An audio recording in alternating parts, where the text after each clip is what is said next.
Halo, apa kabar semuanya sobat-sobatku? Semoga kabar Anda sekalian baik-baik saja. Bertemu lagi kita di channel bermanfaat ini bersama saya Rizwandi Syanipar.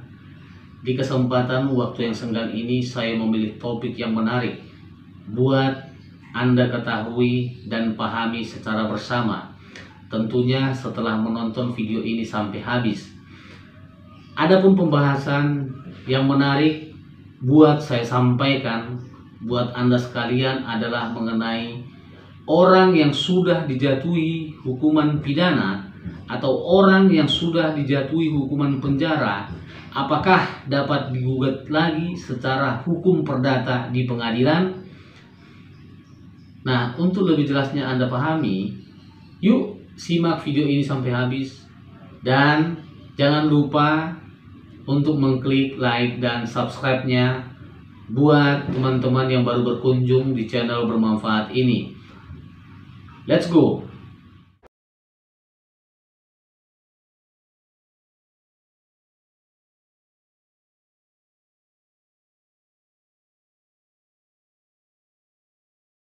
Sobat, terlebih dahulu saya jelaskan secara singkat perbedaan hukum perdata dan hukum pidana itu ya.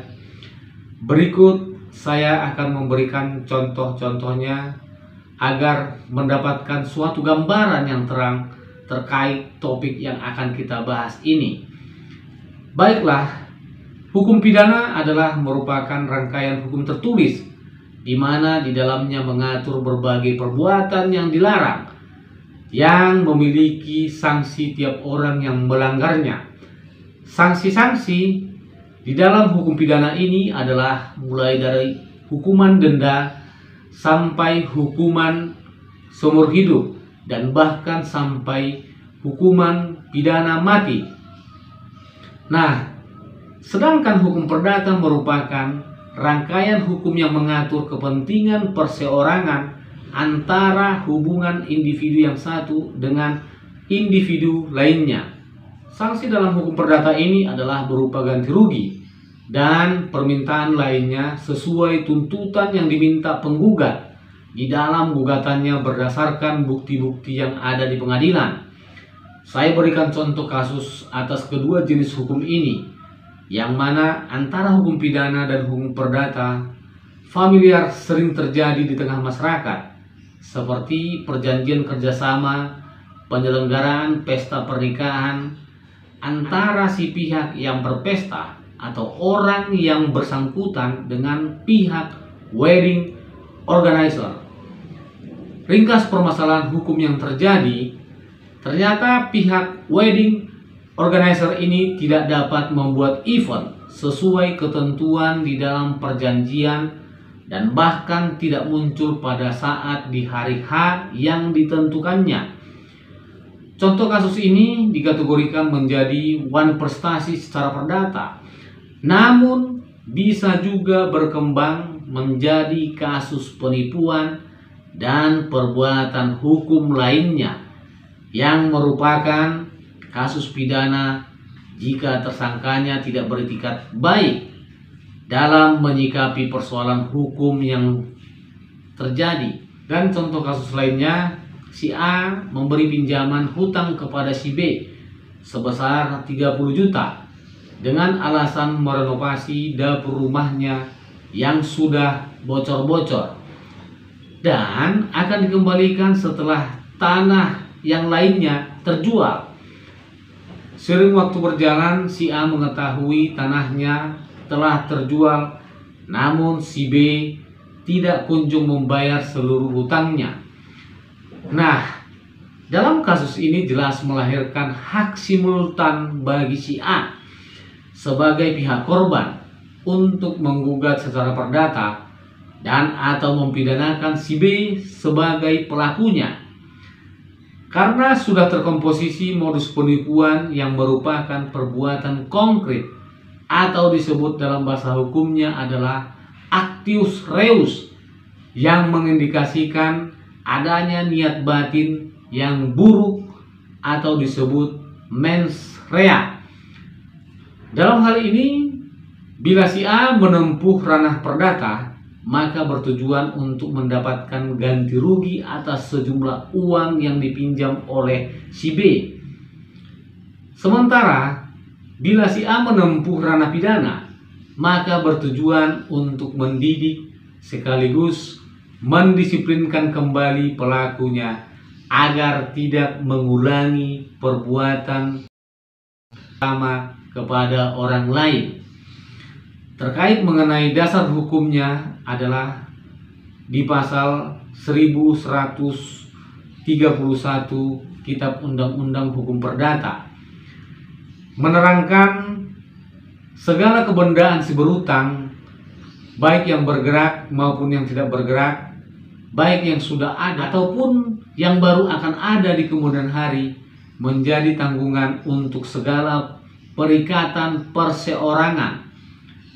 Jadi dengan adanya gambaran hukum yang saya jelaskan tadi, mari kita kaitkan dengan pokok pembahasan kita, bahwa pada dasarnya dalam hukum, meskipun seseorang telah dinyatakan sah dan meyakinkan bersalah melakukan suatu tindak pidana berdasarkan putusan pengadilan, tidaklah mengakibatkan hapusnya hubungan keperdataannya antara si pelapor yang berkedudukan sebagai korban atau saksi di persidangan pidana dengan si terpidana. Sedangkan di dalam hukum perdata, si pelapor yang berkedudukan sebagai korban tersebut adalah sebagai penggugat dan si terpidana adalah berkedudukan sebagai tergugat. Jadi intisarinya adalah sekalipun si pelaku telah dipenjara, kewajiban perdata terhadap korban tidak otomatis menjadi lenyap atau hapus begitu saja, karena antara hukum perdata dan hukum pidana memiliki koneksitas, namun secara yuridis saling independen dan dapat berjalan mandiri secara paralel.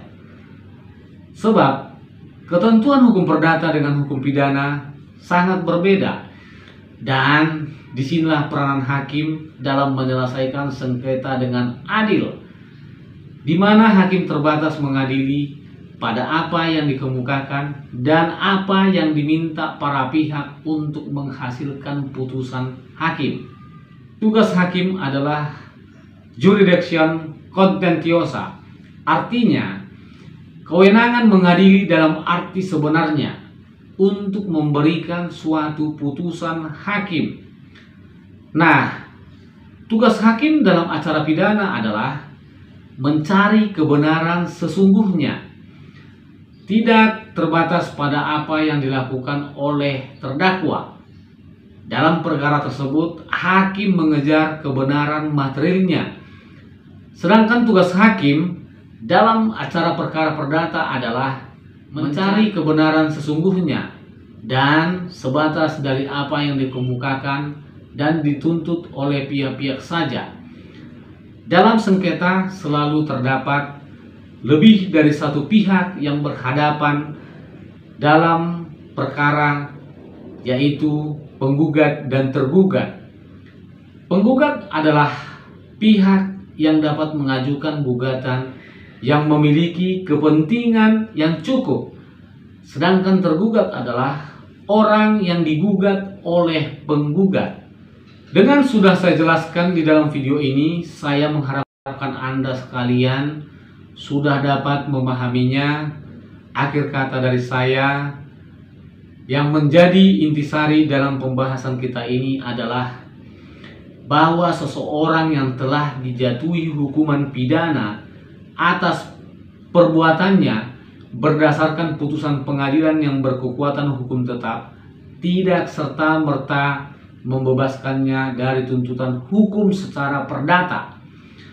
Hal demikian tidak lepas dari perbedaan di antara hukum pidana dan hukum perdata. Semoga pembahasan kita ini bermanfaat, dan terima kasih sudah peduli menambah pengetahuan hukum Anda sekalian. Serta teman-teman yang baru berkunjung di channel ini, jangan lupa untuk mengklik like dan subscribe-nya. Terima kasih. Salam. Mari sepakat kedepankan hukum.